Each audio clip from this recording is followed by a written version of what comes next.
And Suzanne, in 2 sentences, what was your business idea and how does it help the world?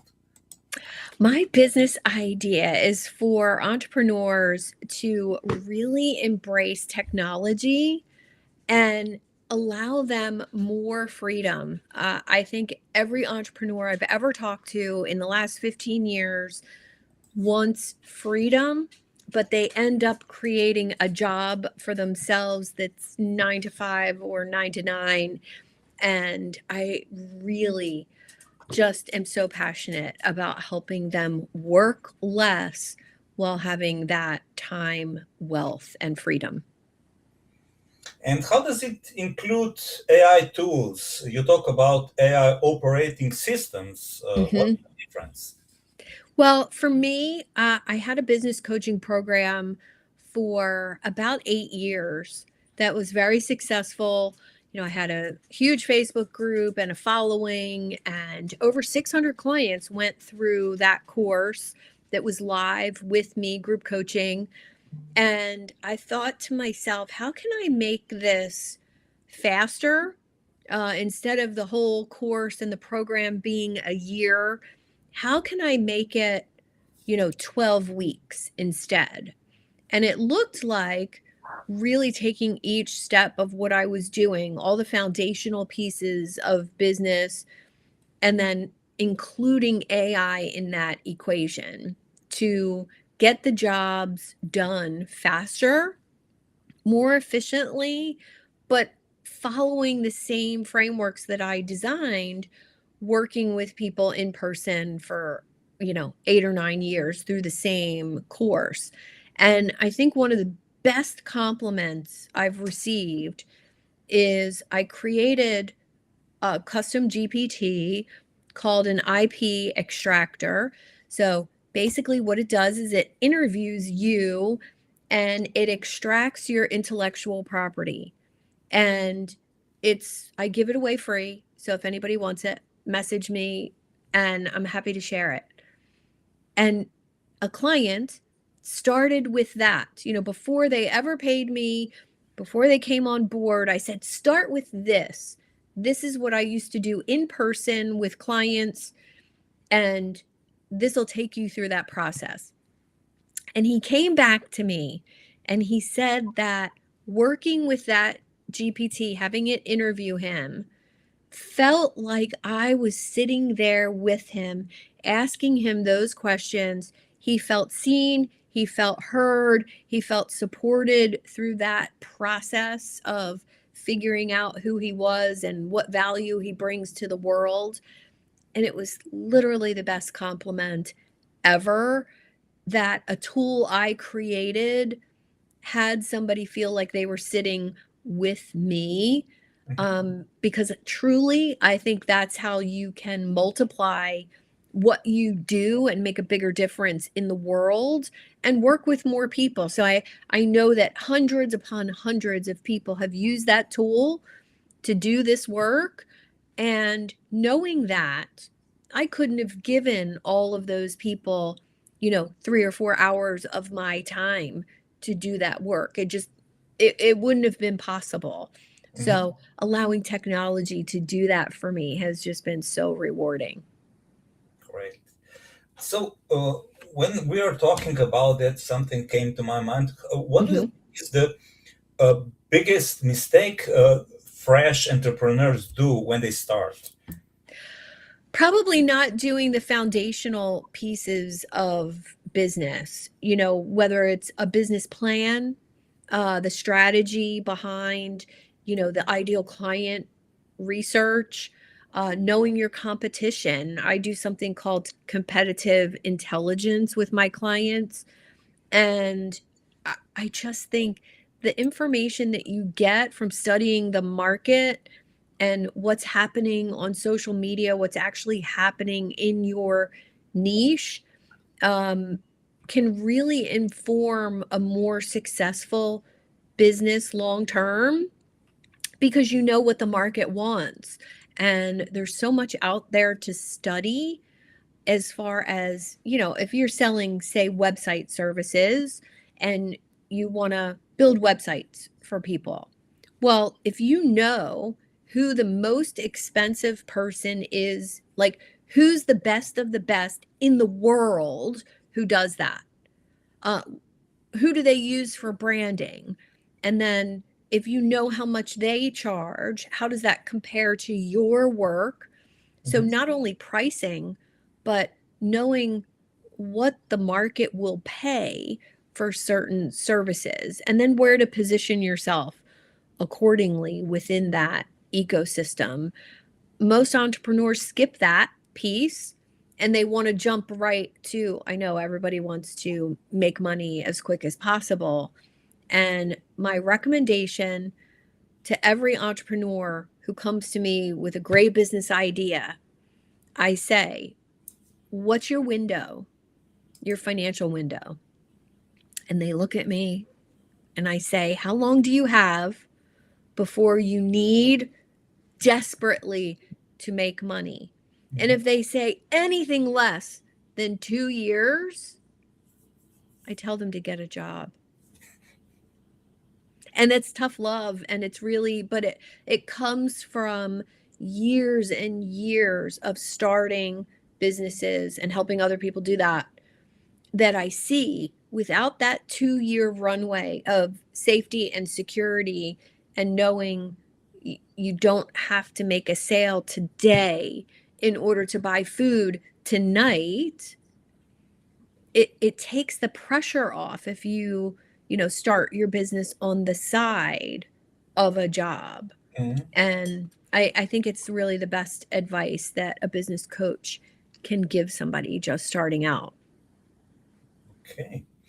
But today we have this all artificial intelligence tool. Mm-hmm. Doesn't it increase the speed the things happen? Yes. Yes, I think it does. And I think it's actually increased competition, Mhm. and it's increased speed to market. So if you have an idea and you want to bring it to life, do it as quick as possible, test it, see if it's valid, see if there's other people doing it. And typically, if there's someone else doing it to the tune of $10 million a year, it's probably a big enough market for you to do something similar. But Mhm. that research piece is so, so important. And how do you suggest people? Because I think that's one of the biggest struggles with the Mm, young entrepreneurs. They don't know how to search. They don't know how to mm, get the right information to hmm. uh, to make decisions on what to start, how to start it. Yeah.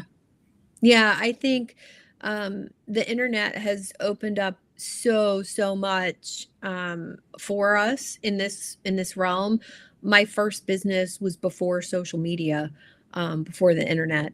So I really didn't. The only competition I could study was anything in my local area. I really couldn't go past that, which that was interesting to travel to Southern California, get a business idea, bring it back to New Jersey.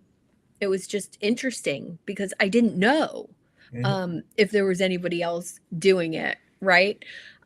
Now we have technology we can use. So tools like Perplexity, tools like Claude, um, can really, not only can they do competitive intelligence and lead you know, to looking for certain people or things or similar offers, but they can really narrow down the research for you.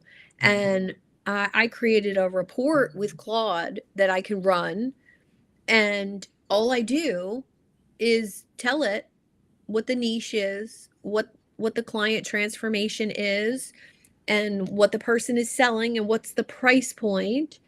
And Claude goes out and does the research based on the specifics I've given it. Mhm. So I think knowing what to ask these tools, that's your first job. And don't be vague. My report, I told it I want 3 to 4 competitors in each niche that I give you. Mhm. I want their weaknesses. I want their pricing. I want what social media platforms they're operating on. And you would be surprised at how much information you get back when you're really specific about what you ask. And of course, Google's your friend. Perplexity is like a more advanced Google because it's searching all different platforms. And there's numerous other platforms. If you want me to give you some more platform examples that I can pull from, but I think the key is, you know, researching who you want to work with. When I have a client, like a corporate client, I want to work with, and they've called me or reached out to me, before I ever speak to them, the depth of research that I do on that company and, you know, the people that I will be meeting with, nobody goes to that depth of knowing what the problem is before I show up for the meeting. Mhm. And I think that's all available to us now. And how lucky are we that wasn't available in the 90s or the 80s? So, Do you think today is the easiest way to start a business ever? you mean like now, today, easier? Yeah, than yesterday and Yeah. for 10 years or 30 years. Yeah, I think it's entirely possible to monetize your genius Hmm. today. Um, because of the internet, you know, I have clients in South Africa. I'm having a conversation with you. Like I'm in the US near Philadelphia and you're in Slovenia, Yeah, correct? yeah, Like we we would have never met absolutely. before Yeah. the internet. So I think there's opportunities that to have clients anywhere in the world. Hmm. In in the 80s, if had been a business coach, then I would have done local networking, Hmm. and my ideal clients would have been within driving distance, within 100 miles, Yeah. maybe. Hmm. Well, now it's global. Yeah. And so the amount of people, I think it's allowed me to narrow my niche. It's allowed me to be really, really specific about who I work with, whether it's at the $97 level, the $297 a month level, or the $5,000 a month level. Hmm. It's all the same offer. It's just for people at different stages of business. And that's only possible because now the ocean is so big for me to choose people from. And I Absolutely. think that's just incredible to me when I think about it. Yeah, it is. So uh, you started to talk about your offer. So if I want Mhm. to work with you, who am Mhm. I, and how will you Mm. help? How will you transform my world, and for Well, how much I of my I don't know engagement, and what mhm. will my investment be? Well, I think what's really cool about the way I've structured my offer, it's all the same offer, Mhm. but it's for people at different stages of business because I personally believe that a good business investment, um, depending on where you're at, should not have you go into debt to get the help you need. Mhm. Because I believe spending $10,000 on a business coaching program when you have no money and you have no income is not a good business decision. Yeah. Uh, I've done it. Don't get me wrong. I've done it before. But um, I wanted to have something that was self service that you could do yourself. And it's not a course, it's a very interactive community. There's lots of people in there doing the work for $97 a month. And there's group calls you can come to for different types of entrepreneurs. And I love it. I love that I can help somebody who's making very little income and I can get them to that next level. So I love creating clients for myself. That's what I call it. Mhm. Um, so $97 a month gets you the same information that my higher end clients get from me directly, Mhm. but it's in a container that doesn't involve my time. Mhm. There's group coaching calls and there's events to come to, but it's structured in a way that they get what they need. And then, there's the next level for the entrepreneur that's making probably about $5,000 a month and wants to grow. Mhm. It's $297 a month. And there's live coaching calls every week, group coaching calls, um, a great community of people who not only me giving you feedback, but other people giving you feedback. That's really important to get that peer support, accountability. Mhm. And then, I have a $997 a month group just for coaches. Mhm. And that came from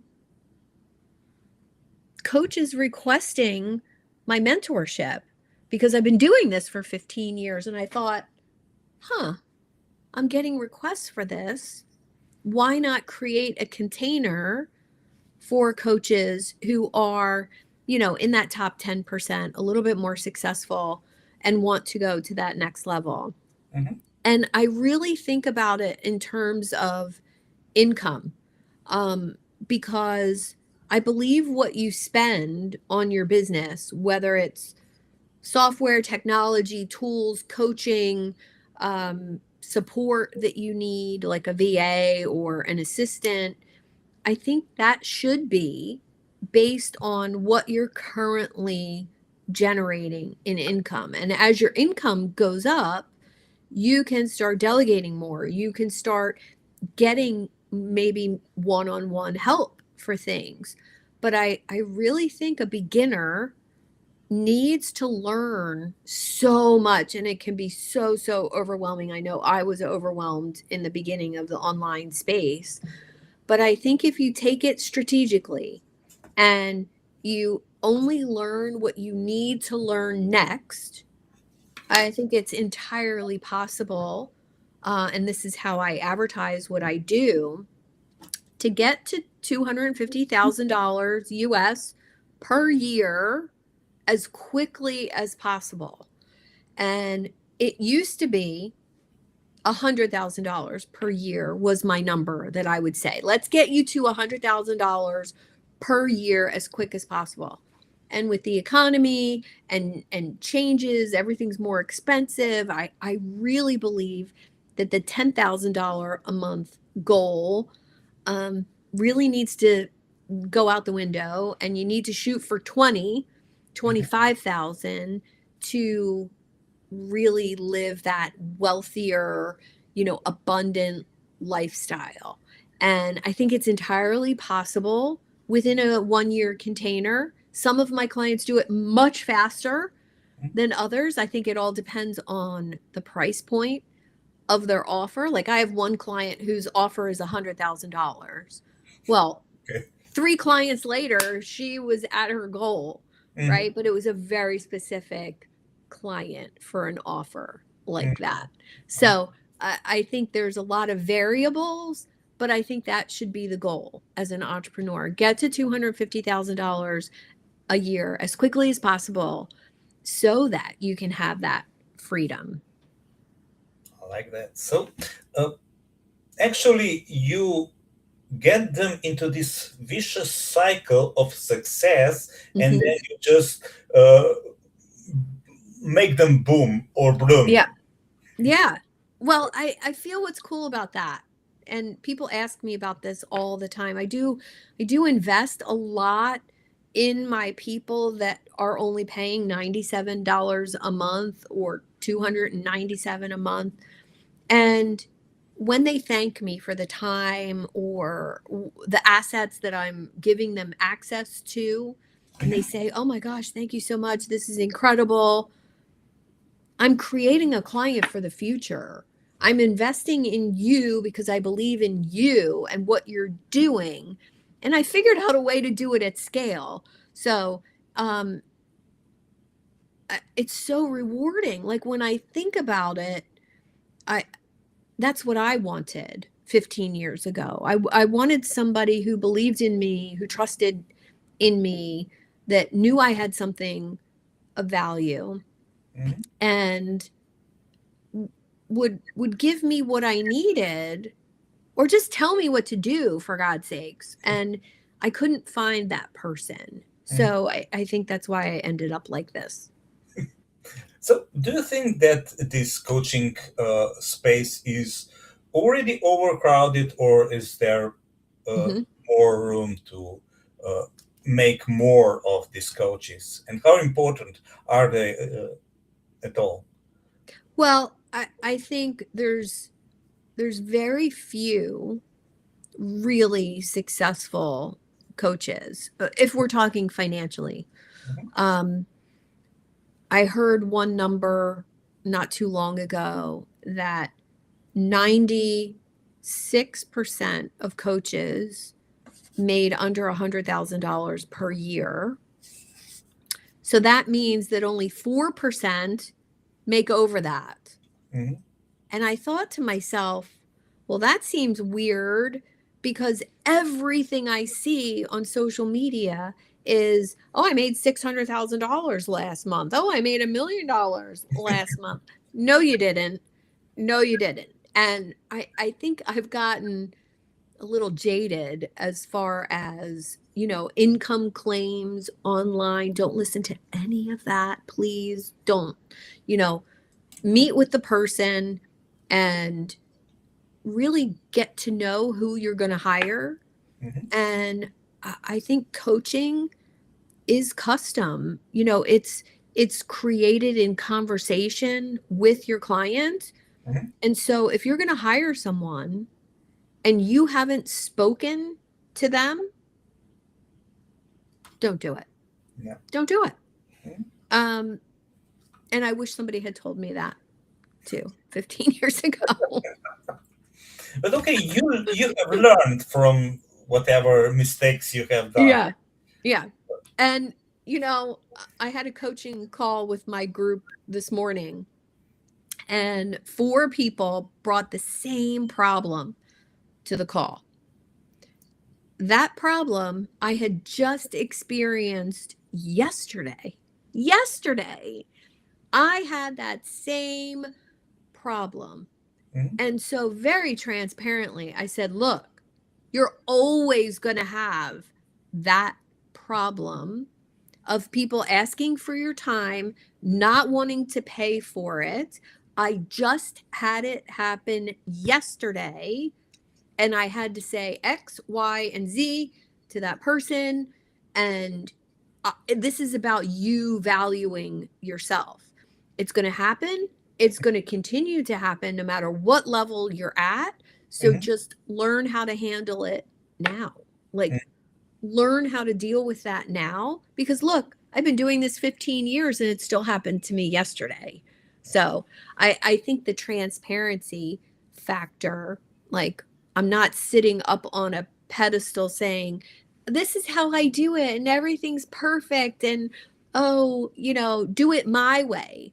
It's Mhm. not about that. It's about doing it their way, but more empowered with the right tools, with the right technology, at least for me as a coach. Okay. How do you incorporate artificial intelligence apart from this? What is you tell at the beginning Hmm. for their own getting to know them better uh, Yeah.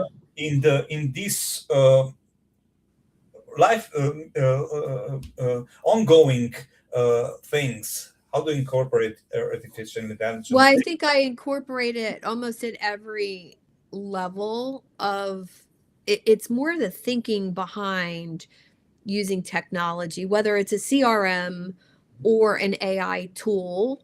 Uh, I test out new tools all the time. Most of them I don't need, most of them I just do for awareness purposes. Um, but I will say, having the right tool is like having the right tool to fix your car or to fix your house.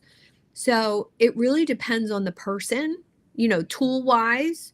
Um, but what I've kind of done with my program is incorporated it at every stage of my business, whether it's an automation, whether it's a custom chat GPT or Claude skill, or, I have somebody who does automations for me and he builds them and he does it for my clients as well.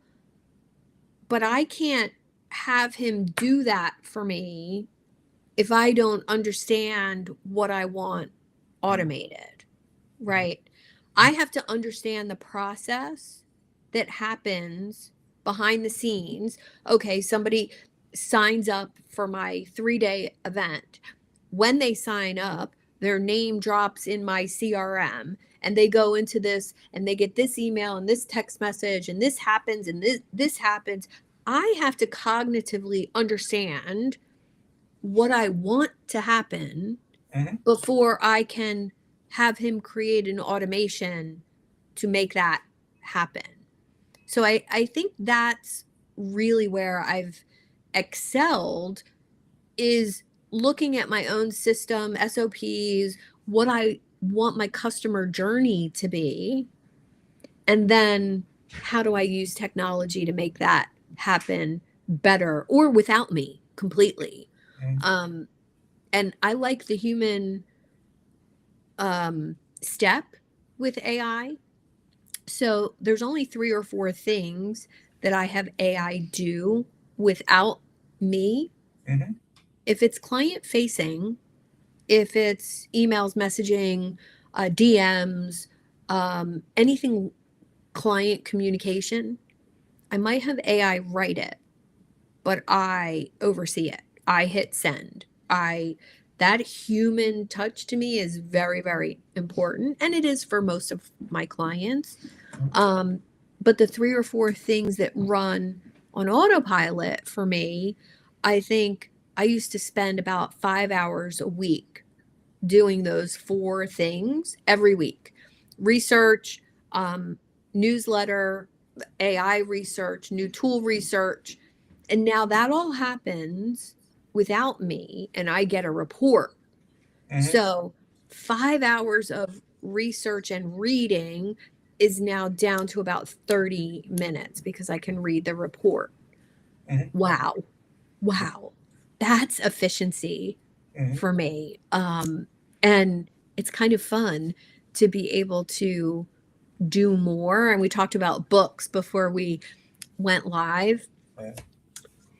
AI has been incredible for my reading. So I love to read. Obviously, I have a room full of books here. And I can now read between 5 and 10 book summaries per week. They end up being about 10 pages, these book summaries that I have AI create for me. And then I can decide out of those 5 or 10 books I just read the summaries for, which one do I want to really read in real life? And so if you're imagining, and I always use sales, everybody says that they need to do better at sales. Well, there might be 150 really good books about sales. Well, I had read at least 25, 30 of the top books on sales. I worked with a sales coach. I did all the things. And people were asking me my sales process, and it's very authentic, conversational. I don't overcome objections. I took little pieces from this person, little pieces from this person, and I started recommending sales books to people. Well, people, you read all these books? Yes. And then AI just added to that library of information. So I think if you need to learn something, say you need to learn Facebook ads. Well, there's about 15 different books And most of them, if you go to Amazon to buy them today, are outdated already because Mhm. Facebook changes their rules all Yeah, the time. yeah. So, how do I learn what's most up to date? You can easily ask AI to help you with Mm. that. And Mhm. so I think it's just astonishing to me to be able to accelerate learning like that. And I love a tool called Notebook LM. It's a Google product. Mhm. And I have different notebooks on each of the topics that I'm learning about. So, say I come across a new video on Claude Cowork or Claude Code, I grab that new video and I put it in my Claude notebook, and it just adds to the knowledge base. So Mhm. then when I have questions, I can go to that notebook and talk to it. And so I think hacking the learning as an entrepreneur is a huge opportunity right now as well. Right. And just to go a step back, because I think it's really important, and I think you could say that what businessmen or founders get completely wrong about AI is they try to uh, uh, give the AI the power before they know how to do that by Yeah. themselves. Yeah. And Yeah. I think context is everything. Um, and those foundational pieces to, start a conversation with any AI tool, and you've given it all of your business information, your offer information, your ideal client information, the way you talk. uh you know I don't use corporate language at all. I'm very casual in conversation. I'm very transparent and honest in conversation, so my AI talks back to me the same way. um and to give it all of that information before I ask question one Mhm. means my output is 100 times better than what other people are getting. And that's why my clients are getting better results with their AI tools.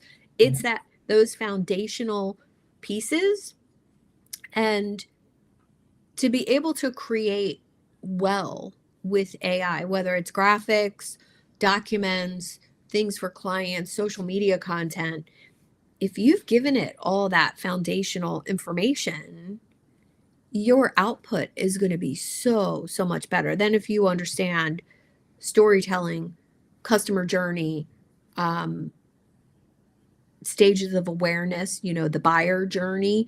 Is somebody aware of you? You tell one story. If somebody is a total stranger, it's something totally different. Mhm. And AI can do that for you as Mhm. long as you program it the right way. So, what surprised you most in your entrepreneurial journey, in a good or in a bad way?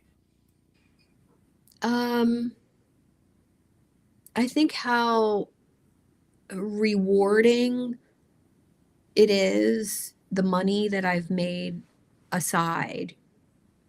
I think the emotional piece for me, the satisfaction that I get from helping other people, I think I I love it. I love hearing how well somebody is doing.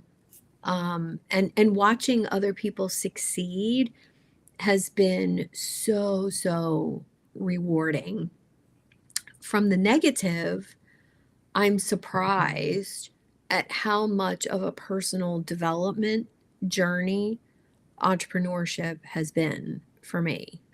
That the the self-awareness required to get to that next level, to be the next level, to be that person that my clients want to hire. Um, I can't believe it's still happening. I can't believe that more growth is required. More growth is required. Okay, I guess I have to grow a little bit more. Uh, that's really been the most surprising for me. I mean, I'm totally willing to do it. I love it, Mhm. but it's been really surprising. So, if you would talk to somebody who's in the fence, being entrepreneur or not, what would you Hmm. suggest? Mm.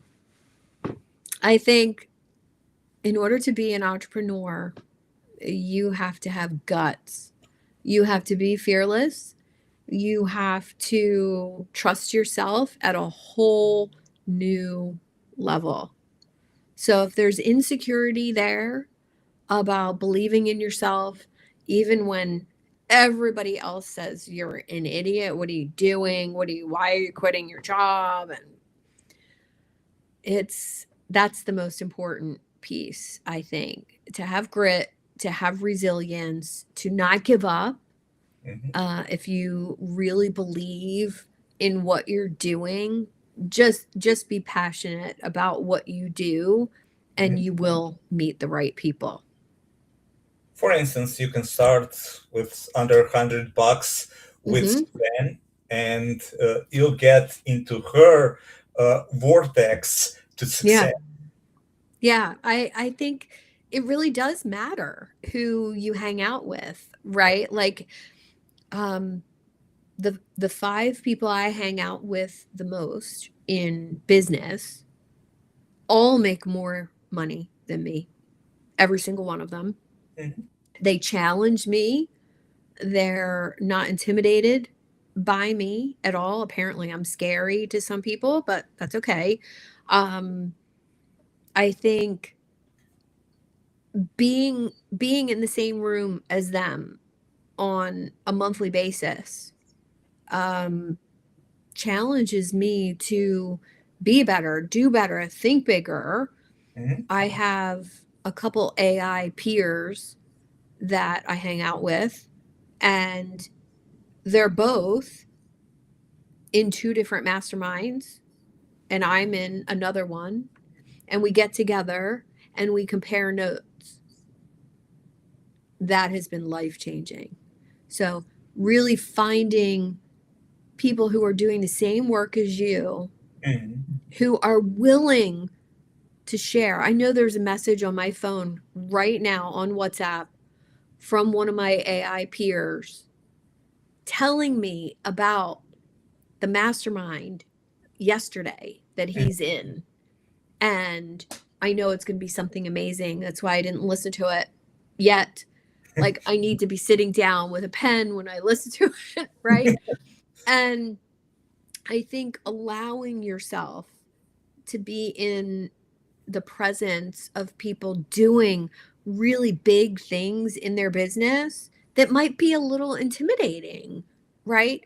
So if Mhm, I don't feel that way, if I don't feel a little bit like, ooh, do I know enough to be in this room? I mhm. know I'm not in the right room. Yeah, And I would encourage everybody to challenge themselves the same way. excellent. So we're about the end. I think you shared a lot of wisdom, a lot of great points. Would you do something, another piece for the end? Sure. What do you want me to do? No. Just no dancing. Some No final dancing or thoughts. singing. Some final thoughts. Okay. Um, well, I would say I'll give a little motivational uh, tip. Okay. Uh, when you're looking, to become an entrepreneur or, go to that next level as an entrepreneur, Mhm, don't feel as though you need to have everything figured out. And don't even think that I have everything figured out. But when you launch, when you start helping other people and charging them for it, you don't need a podcast and a book and a TED Talk and a website, and you don't need all that busy work. Go out and help other people with what you know, mhm, and do that 100 times. I don't care if you get paid $10 per person, charge something, help 100 people with what you know, and then sit down and say, which one of those people did I love working with? Which ones did I hate working with? How did I help them? What transformation did I deliver? And really sit with that. And once you've helped 100 people with your genius, whatever it is, marketing, social, I don't care. It doesn't matter what it is. You could be selling nuts and bolts. I don't care. But once you've helped 100 people, you will have so much information and a different level of confidence in yourself. Absolutely. Well, thank you, Suzanne. It was lovely You're to welcome. meet you, and have a nice day. You're welcome. You too. Bye.